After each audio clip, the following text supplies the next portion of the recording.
Well, the first thing you want to teach anybody, a child, a kid, anybody, is that you'll never earn your way to freedom. You just don't. You look around and you see, Kurt Schilling, if you remember from Boston Red Sox, made $100 million a year. He's broke, bankrupt.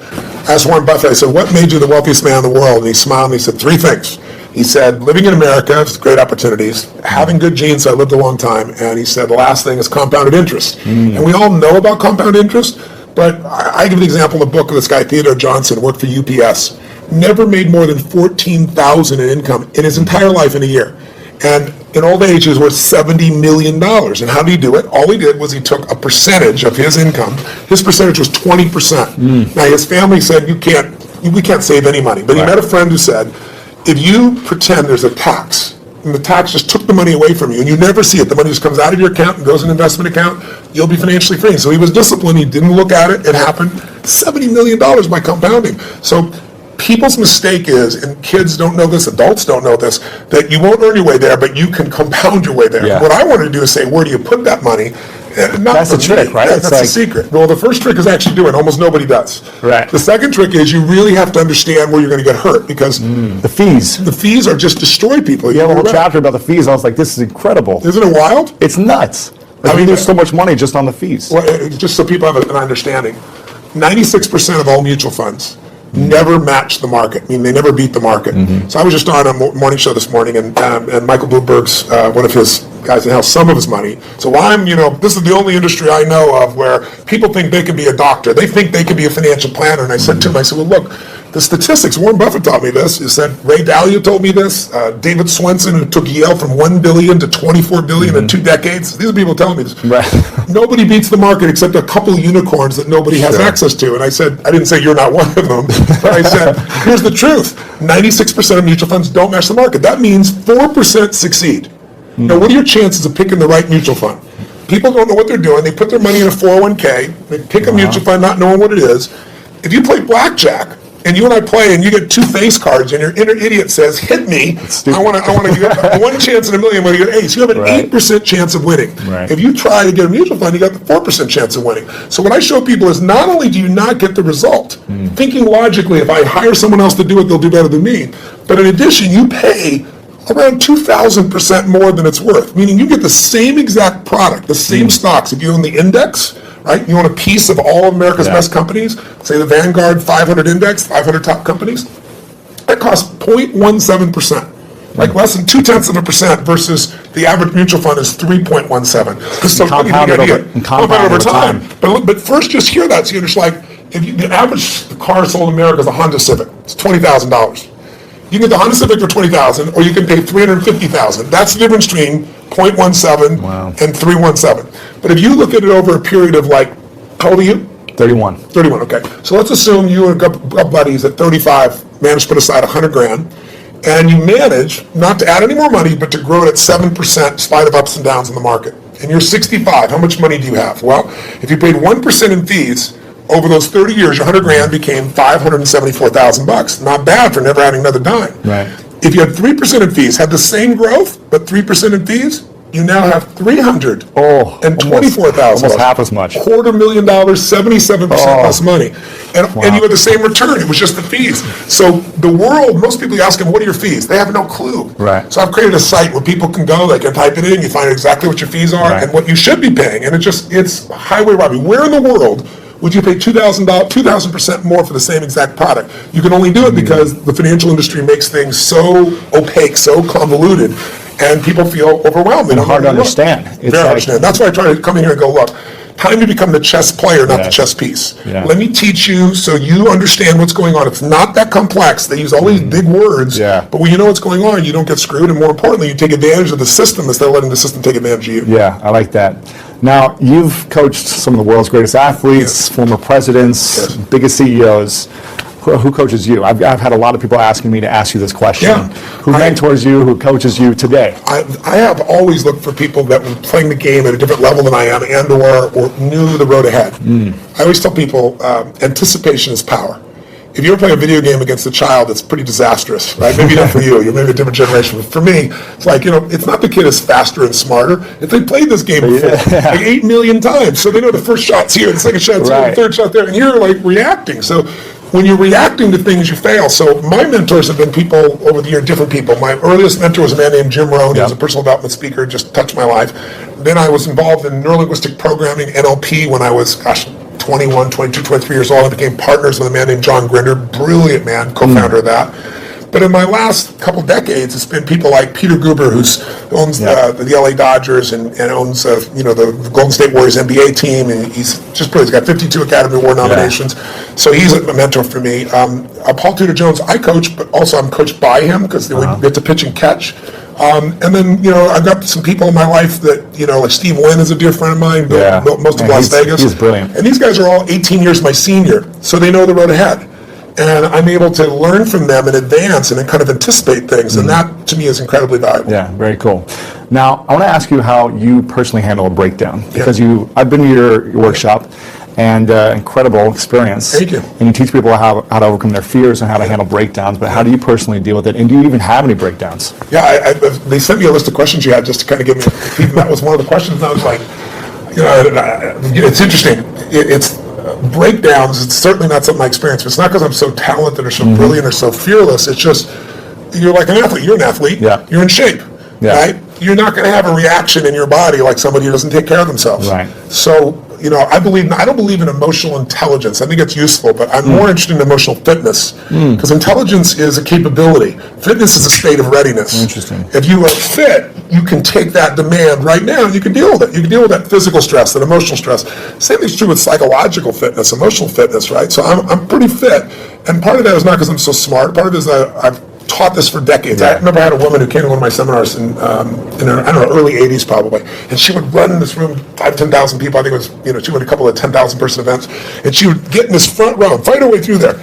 And she'd jump and go for it. And at one break, she came up to me, I was signing a book for her, and she says, she goes, Mr. Robbins, I've seen you at like 8 of these. She goes, I've seen you like when you're really, I know, I can hear your voice, you're hurting, or you haven't slept. And she goes, you always seem to be so up all the time. How come you're so up? And I said, well, part of it is I attend all these seminars. So I'm teaching it. So there's a fitness to that. But there's also, I've buried 3 fathers and 1 mother, and, that affects your life. I've had a physician look me in the eye and say, you have a tumor in your brain. Wow. And so I've had those moments that when you've had extreme stress, and you push your way through it, you build psychological muscle. It's like, it takes a lot to knock me off. In the early days, we didn't have $50,000 to keep the doors open. How do we do it? Then I had, graduated to $5 million, and I graduated to a partner of mine who kind of didn't do things well, and I ended up owning $100 million because I had to take on his debts. $100 million.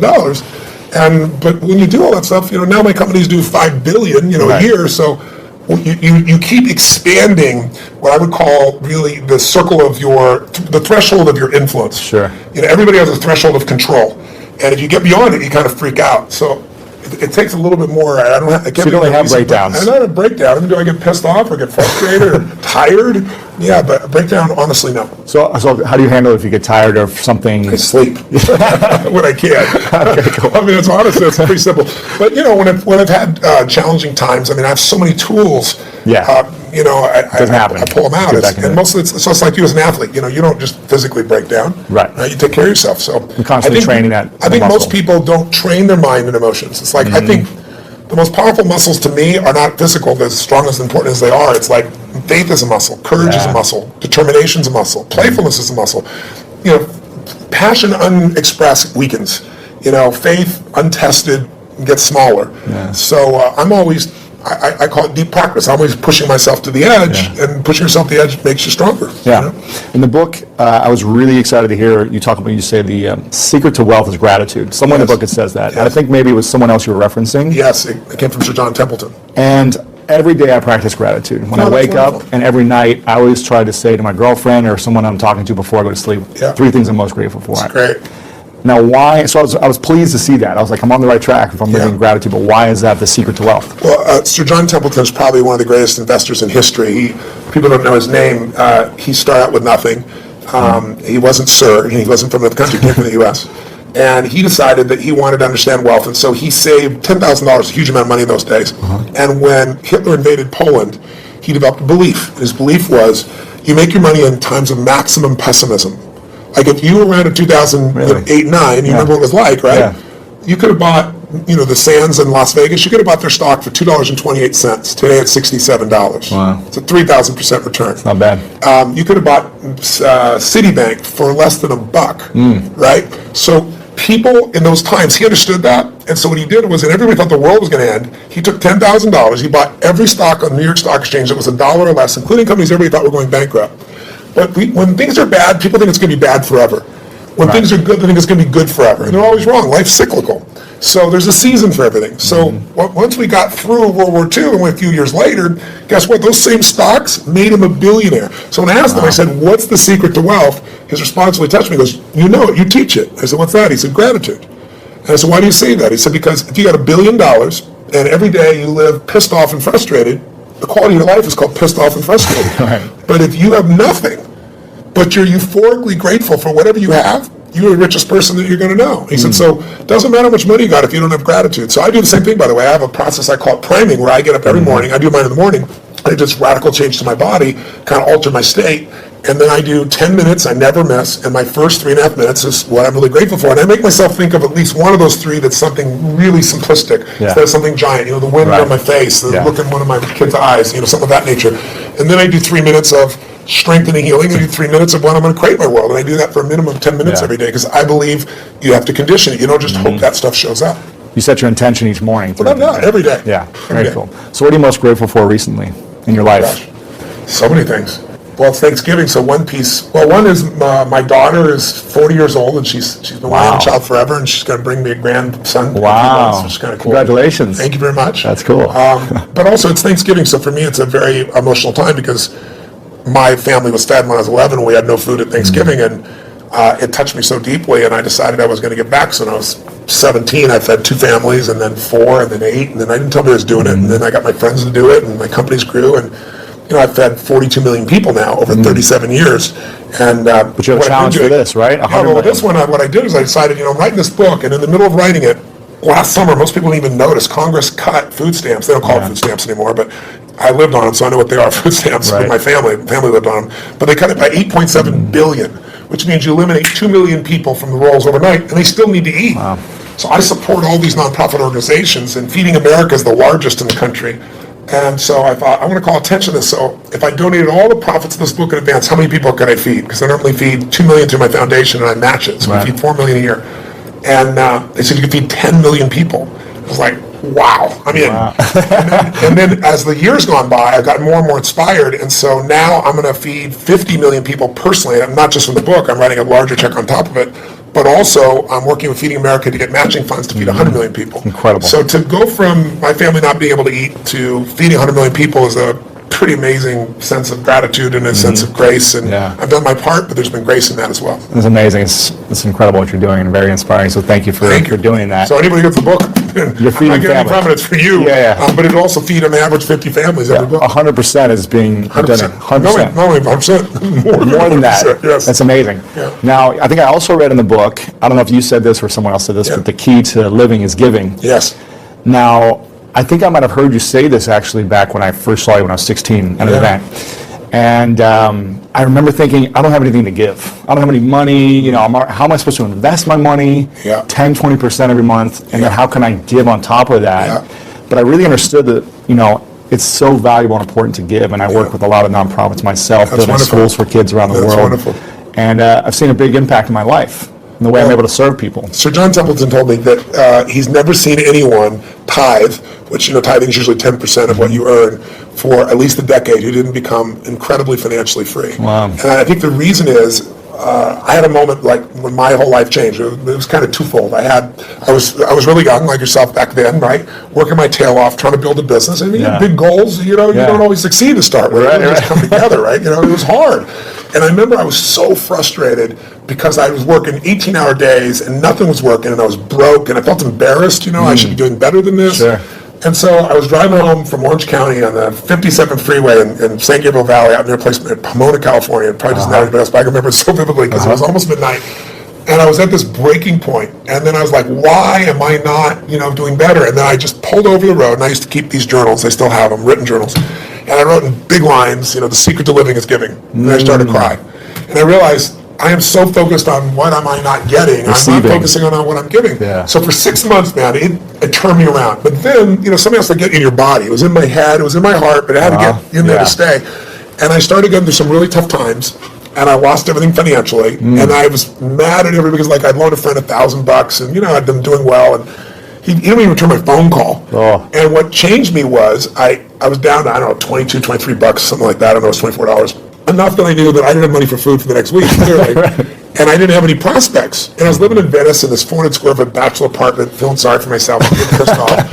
And I thought, you know what, I got to eat. So I'm not going to drive my car because I'm not going to spend the gas. I'm not going to pay for parking. Sure. I'm going to go to an all-you-can-eat place and load up for the winter, right? So I can get more, like one meal a day. Right. And so there's a place called Marina del Rey, not far from Venice.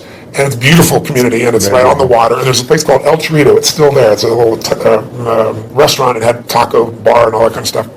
So I walked there for the 3 miles, and I go, okay, I'm going to go and load up. And it was all about myself and getting through this. And this woman walked the door, actually a very attractive lady. That's probably why I caught my attention. And I'm waiting to see who her boyfriend is, and there's nobody up there. There's a little guy down here. It was obviously her son.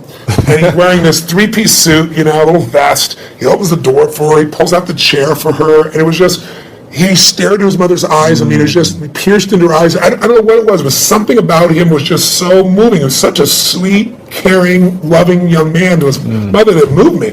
So I paid for my meal. I don't know what was left, $17, $18. Put it back in my pocket, what was left.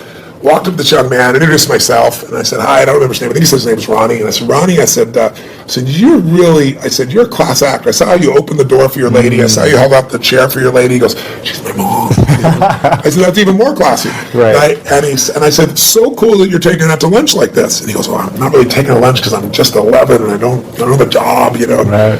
I said, yes, you are. And I had no plan. I just reached in my pocket, took all the money I had, changed dollar bills, and threw it right there in front of him. He looked at me like this. He goes, I can't take that. I said, sure you can. He said, well, why? I said, because I'm bigger than you are. And he got this big grin on his face. His eyes got this big. And I just shook his hand. I didn't even look at his mom. And I just walked out the door. But the reason I tell you the story is I had no car. I had no money. I was euphoric. I was like flying home. I was like, I probably looked like an idiot, probably skipping or something. I mean, I was just, and what I felt was, I should have been like, what the hell did you just do? I have no meal. What are we going to eat? Right. I went home that night, I laid out a plan. And the plan was going to take me, 10 days, 2 weeks. So I thought, well, people fast for a week. I could fast for a week, that type of thing. And I had this great mindset about it. And I woke up the next morning, and I get the old regular snail mail shows up. And it's this guy I've called a zillion times who wouldn't return my call. I open it up, there's a check, $1,000 plus interest and an apology. Wow. So I'm sitting there, and I started to cry, honestly. And I was just like, why did this happen, And I don't know if it's true, but I decided that day this happened because I did the right thing. Because I didn't have a plan. It wasn't a strategy. I just thought this little soul beside me, I knew it was right, and I did it. And I didn't do it because I thought I could or I couldn't. I didn't even think about it. And that's the day I became a wealthy man, because I didn't have any money, but scarcity left my body. And I had plenty of ups and downs since that time, in various times in my life, but I never went back to that, oh my God, how's it going to happen? It's like breathing. Do you stop and say, God, is there going to be any air before you take a breath? You know it's going to be there. Right. You don't run your life by that aspect. And so that to me is what it's about, is showing people, if you won't give a dime out of a dollar, don't bullshit yourself. You'll never give $1 million out of 10 million or 10 million out of 100 million. It's just not going to happen. Right. But if you can do that now, you don't ever get beyond scarcity. You start behind it. You make a decision to get beyond it. So how does someone, when they're living in scarcity, they're living in fear, and it's like this emotional feeling. It's in your body, like you say, when you're like, I can't even pay for my meal. How am I going to start giving? What are some things that people can do to start overcoming that mindset, or start strengthening it, or shifting it? I'll tell you a couple things. I'll tell you what I did when I was first on my own. I got my mom kicked my dad out when I was 17. She was a very powerful woman. I had 4 fathers, so they all learned how to get the boot. She thought I was on his side, so she kicked me out next. I was 17. She chased me out with a knife. She wouldn't have hurt me, but I wasn't going back in the room. Wow. And that's how I figured out what to do. And I ended up, I stay, and I ended up staying in somebody's laundry room for a while, and then I started reading and feeding my mind, and then I developed this whole system, and the system was really simple, and I tell people now, as I say, number one, every single day, you got to feed and strengthen your mind. Until you do that, you're always going to be in fear, because fear is automatic. The human brain is designed for survival. It's not designed for success. Your brain is not designed to make you happy. That's your job. Right. And the only way you're going to do it is if you feed your mind, because otherwise, weeds grow automatically. My coach, my mentor, Jim Rohn, used to tell me, so Tony, every day you got to stand guard at the door of your mind. You got to watch what's going in, because if you're not careful, stuff will go in. And he said, all the times it's somebody who cares about you. He said, if your family, if your worst enemy puts sugar in your coffee, he said, what happens? I said, you got sweet coffee. He goes, what if your best friend by accident, or your family, don't mean to, they drop one drop of strychnine in your coffee, you're dead. He said, so life, sugar, and strychnine, and watch your coffee. Right. So every day I decided, I'm old enough, honestly, there was no internet those days. I'm pretty ancient. I used to go to the library, because it's the only place you go. And I'd read biographies. I'd read people's lives, and it would make me go, wait a second, as bad as I think it is, the greatest people in the world had it worse. Sure. So there's something here. So you feed your mind. Jim Rohn used to say to me, skip a meal, but don't skip reading. He said, read 30 minutes a day. I don't give a damn what it is. And today, I don't mean internet crap. I mean, read something, a biography, read something that's a strategy, read something that's going to change your life. And the second thing I tell people is, feeding your mind's great, but you've got to also strengthen your body. And you do that as an athlete naturally. I learned to do that because fear is physical, right? You know where you feel it. And if you go work out, if you go lift, if you go run, even if you're out of shape, you just go for an intense walk, that experience alone changes your life. Every day of my life, the first thing I do before I do my priming, if I'm at one of my homes, I jump in some hot water for fun, and then I jump in freezing water. And I have, a river, in one of my homes in Sun Valley, and I've got cold plunges everywhere else. So I go in 57-degree water, boom. And what it does is, it's teaching my brain, I tell my brain what to do, and it does it. It doesn't feel like it, doesn't want to do it, and every cell in your body is alive, right? So it doesn't have to be 2 hours worth of something. It can be something you do for 30 seconds, but it's training your body to be strong, because a strong body creates a strong mind, and vice versa. The third thing I tell people is find a role model. It seems impossible until you see somebody who's done it. So, Ray Dalio is one of the greatest investors in history. The guy was a caddy, right? His dad was a jazz musician. His mom was a homemaker. He's worth $14 billion. He found someone to mentor him. He found multiple people to model. Right. You don't always find a mentor, but you find somebody you can model. And when you start seeing that somebody else can do it, and you see they really did, you start to believe, you start to get certainty. And then the fourth thing I tell people is it's massive action and constantly change your approach, and then it's find somebody worse off than you are and help them. Because when you do that, it gets you out of yourself. And that's what I really have people do. That's what we do at Thanksgiving. We have our basket brigade where 2 million people get fed. Amazing. Not the one I do, the one that I get people to do. And it's amazing. People go in there and they see, my God, I thought my life was tough, but look at this person's life. It makes you appreciative. It puts life in perspective. Yeah, very cool. Now, talking about feeding the mind, if you could only leave 3 books behind, it's the end of your life. 3 books behind to your kids. Yes. And or the message to the world of here's the 3 most important books that you should read. That's tough. What are those 3 books that all the books I've read through? You only pick 3. That's a tough one. I don't know if I can do that, but I'll tell 3 off the top of my head. I'd say Man's Search for Meaning, Viktor Frankl, because all of us in our lives are going to experience extreme stress. I don't care how much money you have, I don't care how much people love or respect you, you'll have your time. It might be a health issue in your family, it might be something happens to the economy, something happens to all of us. And so to see how people that were put in the most insane, unjust environment, people that were in Auschwitz, how they dealt with that unbelievable situation, and how the ones that thrived in spite of it, and to go through Viktor Frankl's way of understanding how to create meaning in your life. I don't think there's a more important book. I think maybe another one might be As a Man Thinketh, because it's a book that you can read dozens of times in your life. It's small, and it's the core of everything. As you think, so you are. I mean, obviously the Bible is an extraordinary book, or whatever religious document a person believes. I'm personally a Christian, but I tell people whatever you believe, you need to practice it, whatever it is. Because there are many different ways of connecting, to what has created us. And then that's 3 already, but I'll give you one more. I think another one that's important would be understanding the life cycles of humanity. There's a book called Generations. It's a big book. It's, I think, 1,000 pages, 800 pages. Bigger than this book. Much bigger than this book. But it's a book with meaning because it shows you how, as every 100 years, 80, 100 years, we run through the same cycles. Like what we've just gone through economically in 2008 happened 80 years before. And you can go through 1,000 years of Roman history and you see it. And then when you begin to be able to anticipate what's coming, you know how to take advantage of the season. Some people freeze to death in the winter. People that are prepared might snowboard or ski and have a good time. So it's a brilliant book, and it's by Strauss and Howe. It's worth reading. Cool. All right. So those are 4. I'm curious. Why didn't you recommend one of your books? I don't think I'm the best book in history. I'm just teasing. I'd frankly have put some in an event. Exactly. Yeah. Events are incredible. This is a question from your son. Yes. And I said, is there any question you haven't asked your dad that you're still curious about? And he said, yeah. He's pretty calm, actually. He's a calm guy. He's not outrageous like you. He's pretty outrageous. And he said, my dad does everything on such a big scale. Everything is big. Everything is huge, impactful. It's like the biggest it can be, the best it can be. Yeah. He said, but I wonder what's something small he's done that he's so proud of. So is there something small you've done? An example was you giving money to, that child. It was a great example of that. But is there something recently you've done that's so small that you're like really proud of?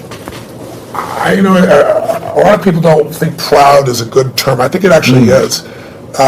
Ego is edging God out. That's when you make shit up to make yourself feel good. But I think if you've really done something, you have, and no one could take that from you. And so I'm proud of who I am as a man. I'm proud of the things that, what goes on when the camera's not on. And there are people around me all the time that will tell other people stories about what I'm really like. So I don't have to communicate that to people. It gets shared. So I don't know. There's so many things in life. I don't measure them as big versus small. Sure. My wife was somebody who would see one person and be thrilled, and I had to see 10,000. I think so. She's balanced that out for me. I feel like life is short, and while you're here, I want to have the most impact that I can. So I go deep and I go wide.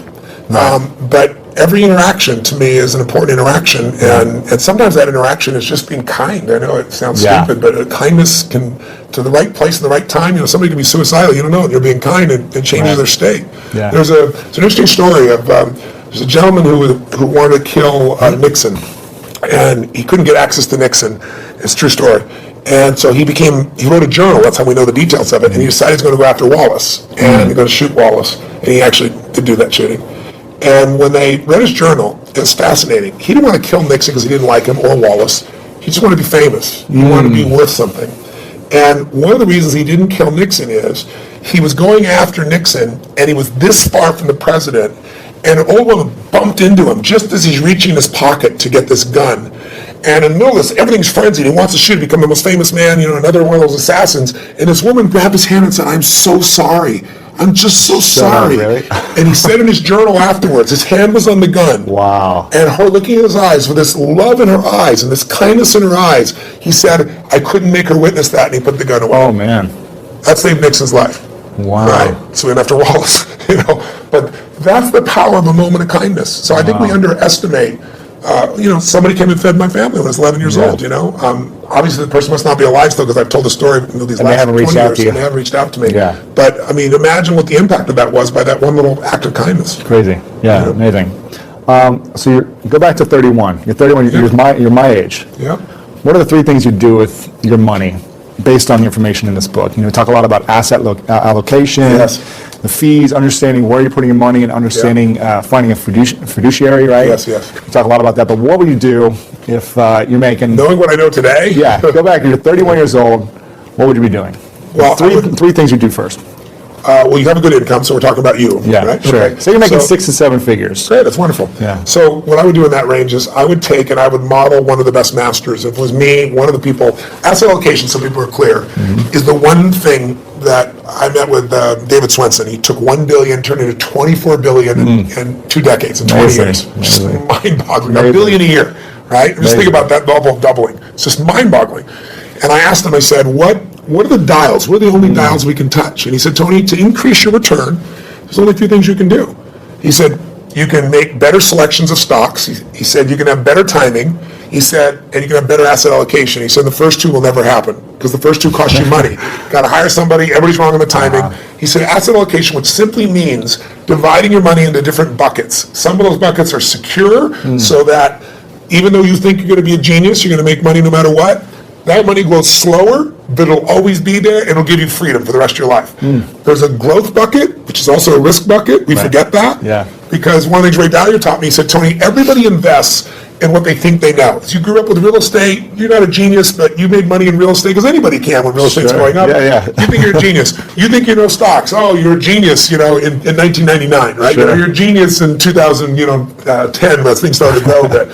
He said, whatever you invest in your lifetime, that area is going to drop 50 to 70%. There's zero exception. He can show you mathematically, and he can show you historically. So he said, you have to diversify, even though you don't want to. And you have to divide these monies up. So every one of them taught me different asset allocations. But the one that I think is the most valuable for anybody to really take advantage of is Ray Dalio's. Because Ray Dalio's figured out, why is it in 2008, if you're stockbroker, your financial planner said, we're going to protect you. We're going to put you half in stocks and half in bonds. Why did they both go down? You weren't protected at all. Same thing happened in 2000. And he figured something out. When you think you're in a balanced portfolio, you're not balanced. And the reason is stocks are 3 times more volatile than you'll find in bonds. What does that mean? It means when you think you're 50-50, you're 50-50 with your money, but you're not 50-50 with your risk. You're 95% at risk and 5% on the good side. That's why everybody loses.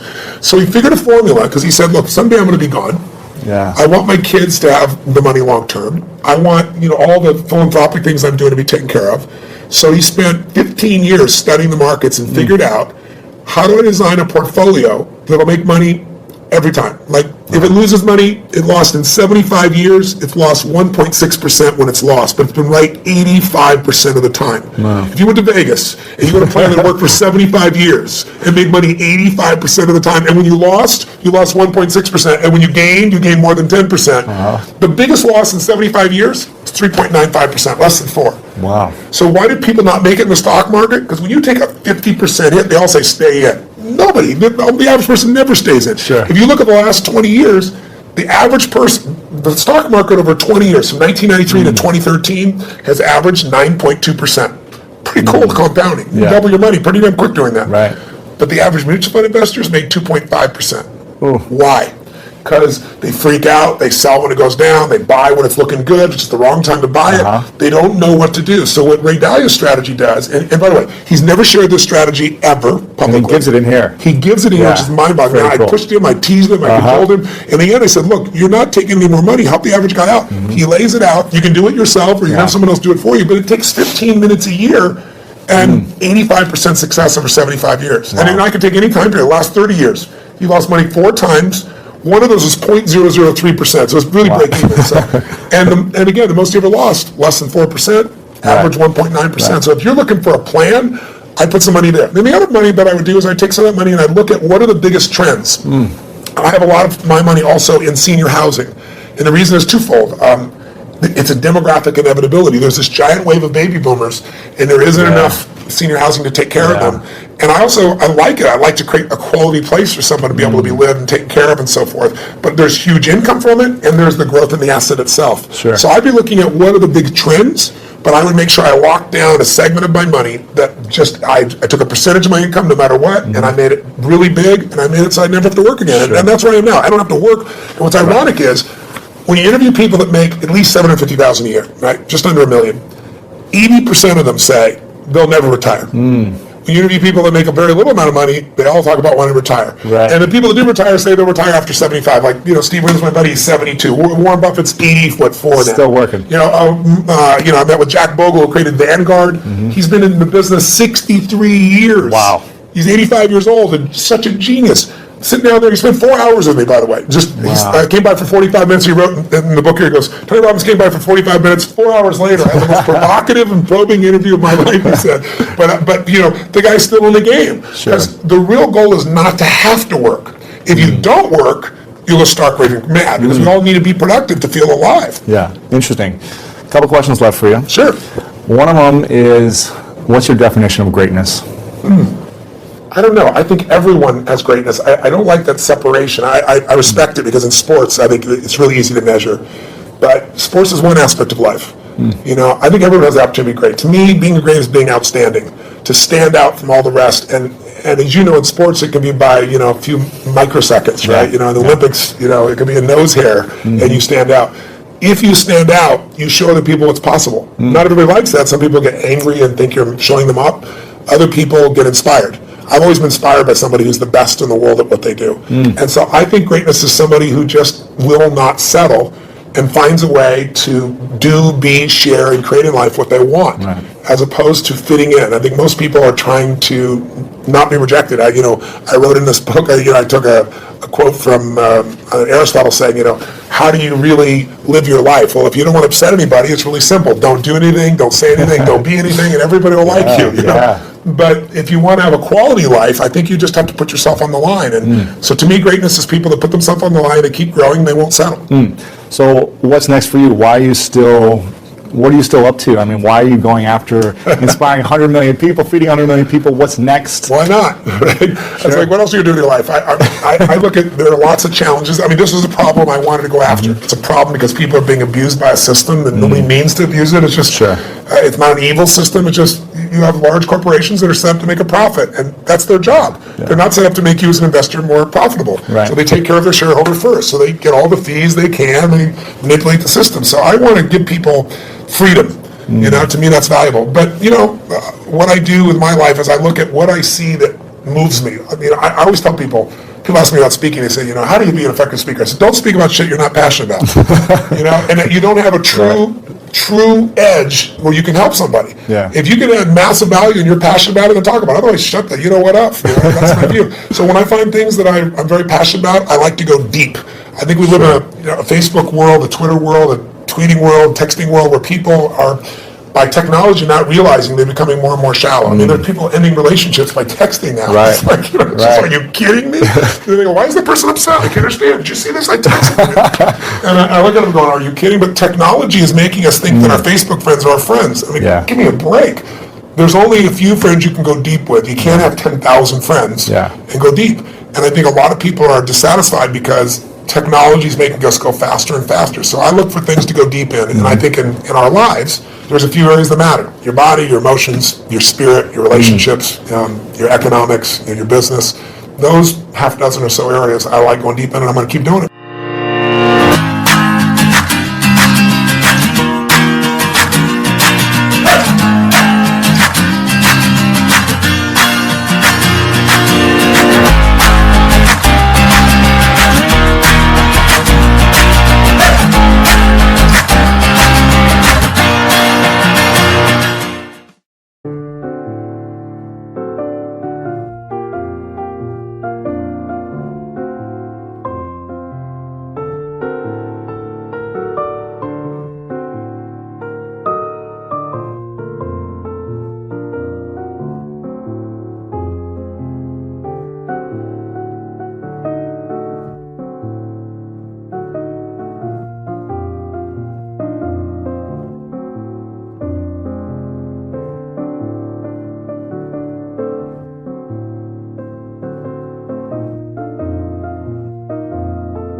Anh hay mơ mộng mình thức xa xôi, không màng về tình ái muôn nơi, sống cho là trọn kiếp đây thôi, đâu quan tâm gì chuyện đời. Thế mà lại ngâm tương tư, ông tầm bà mũi xe tơ, đêm nằm trộm nhớ mơ mơ về ai. Thì ra anh yêu rồi, từ ánh mắt nụ cười, từ đôi môi gọi mưa sao xuyến lòng anh. Thì ra mê em rồi, ngày hay đêm ôm lời, chỉ nghĩ đến em thôi, đó là do anh đã yêu rồi, anh đã yêu rồi, anh đã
Anh ai mơ mộng mình thứ xa xôi, không màng về tình ái muôn nơi, sống cho là trọn kiếp đây thôi, đâu quan tâm gì chuyện đời, thế mà lại nằm